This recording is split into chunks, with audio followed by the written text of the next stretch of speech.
All right, we are going to read chapter 3. This is from Restart. This is called Chase Ambrose. All right, I recognize the school, not because I remember it. It's just that Mom drove me by here a few times over the last couple of weeks to make sure I'd be sort of familiar with the place. It's called Hiawassee Middle School, and it turns out I'm the star of just about every team that they have, or the X star. Until further notice, I'm on the disabled list. I get this information from my mother on the drive to my first day of 8th grade.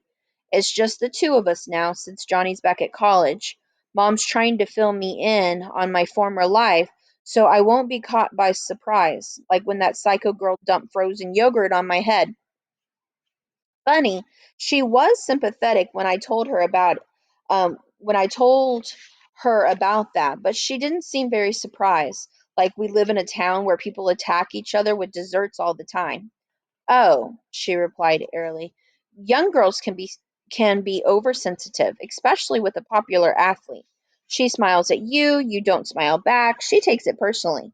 "But I did smile. She's the one who didn't. She went straight for the yogurt." She rolled her eyes. "What do you want me to say, honey? I don't even know who this mystery yogurt bomber is."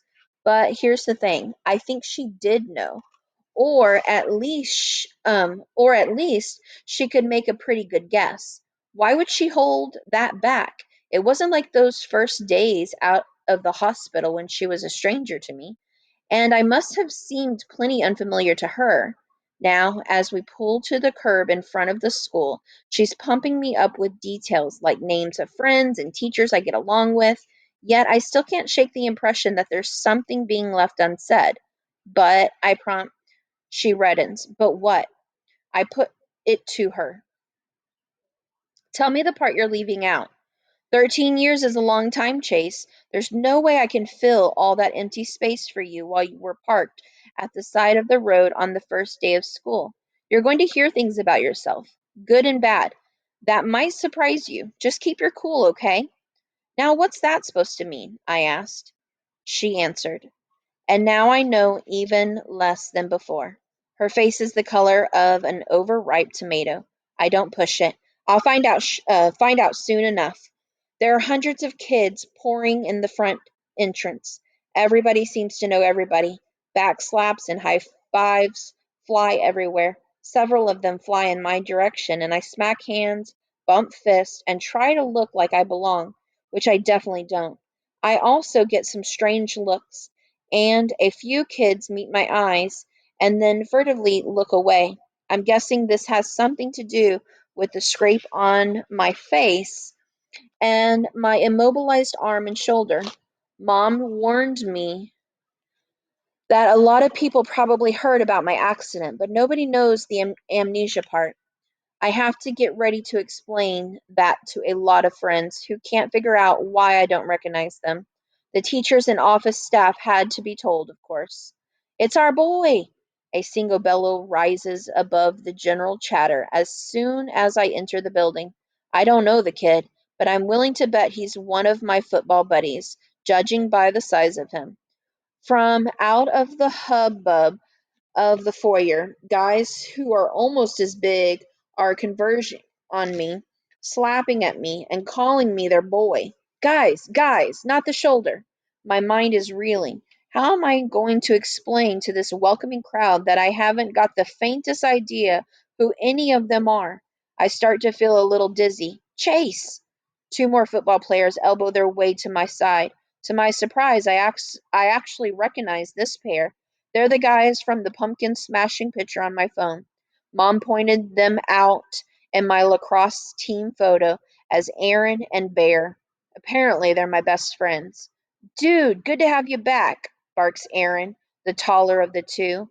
In person, he has the closest thing to a full beard I've ever seen on a middle schooler.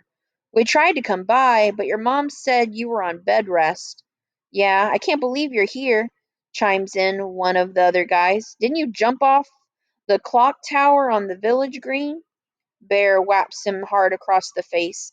"He jumped off his roof, moron. If he jumped off the clock tower, he'd be dead.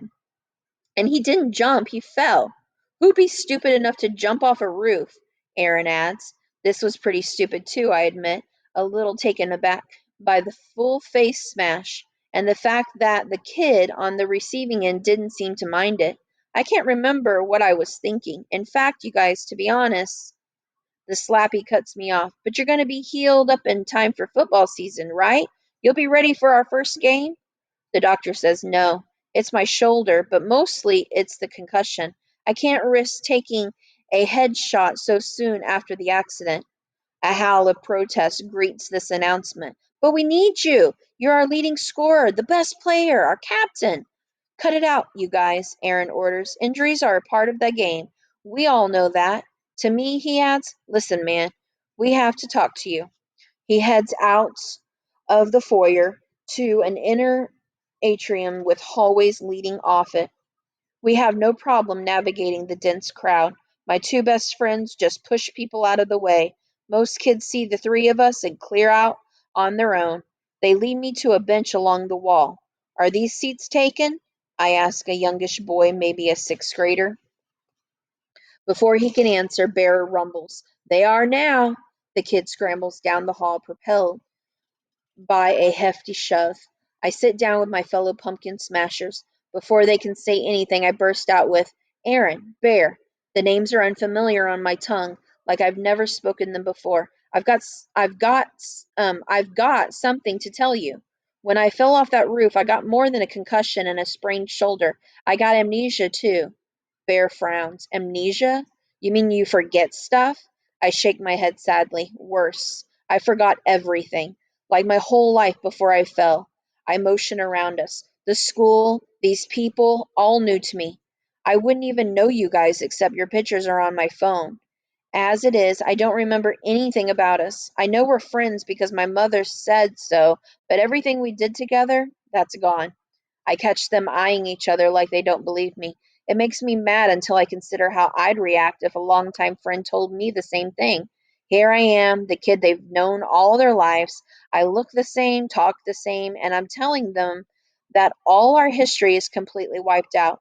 I don't blame them for thinking I'm joking. It is a joke, just not a funny one. I speak again.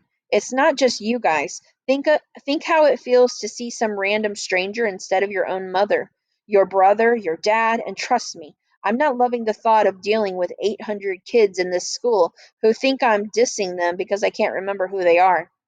Bear stares at me hard. Wait, you're not kidding, are you? I wish.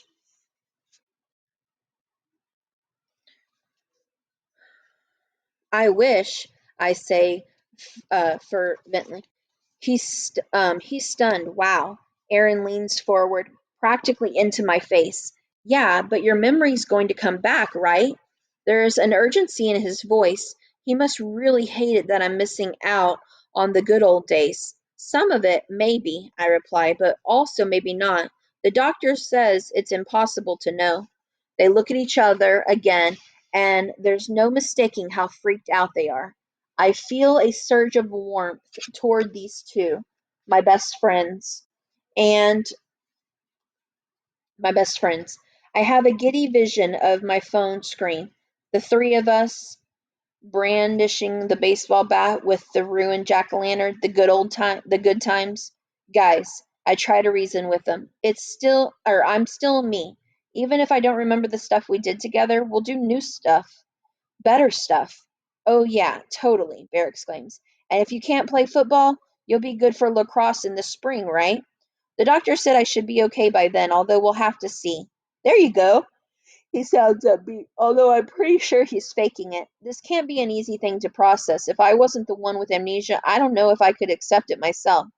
We're here for you, man, Aaron adds, slapping my back and sending a jolt of fire through my separated shoulder. I swallow an angry warning. One step at a time. Welcome back, boys, a deep voice intones. A tall man in a charcoal gray suit approaches our bench. Chase, I'm Dr. Fitzwallace, your principal. I thought I'd reintroduce myself under the circumstances. We've met before, of course. A strangled, you can say that again, comes from Bear. The principal silences him with a single look through steel rimmed glasses. Chase, come with me. Let's have a little chat. My friends are already slouching off down the hall, so I follow the principal into his office. On the wall are two large frame photographs, and I'm surprised when I identify one of them. It's on my wall, too, part of a newspaper clipping about our football championship last year. It's me, helmet pushed onto the back of my head, hoisting the trophy. The other is similar, although you can tell it's a lot older. The pose is almost identical. A young player raising the same trophy. I can't explain it, but the kid looks sort of familiar. But that's crazy. How can I recognize him? I don't recognize anybody. Dr. Fitzwallace is watching me. That's your father, our only other win at state back when he was your age. Wow, no wonder Dad calls me champ. I should call him champ too. I tell the principal, I didn't know he won at state. I mean, I'm sure I knew at some point. That's exactly what I'd like to talk to you about. Have a seat, Chase. Dr. Fitzwallace waves me into a chair. I have to confess, this is a first for me. I've never had a student suffer amnesia before. It must be very upsetting for you, even a little frightening. It's pretty weird, I admit, not remembering anybody. It's like I'm surrounded by all these people, but I'm still alone. The principal sits down behind his desk. I hope we can make this situation a little easier on you. I've alerted all the teachers and my support staff, so we're ready for you. If you have any issues, just have whoever's involved get in touch with me. I thank him because that's what he seems to expect me to do. One more thing.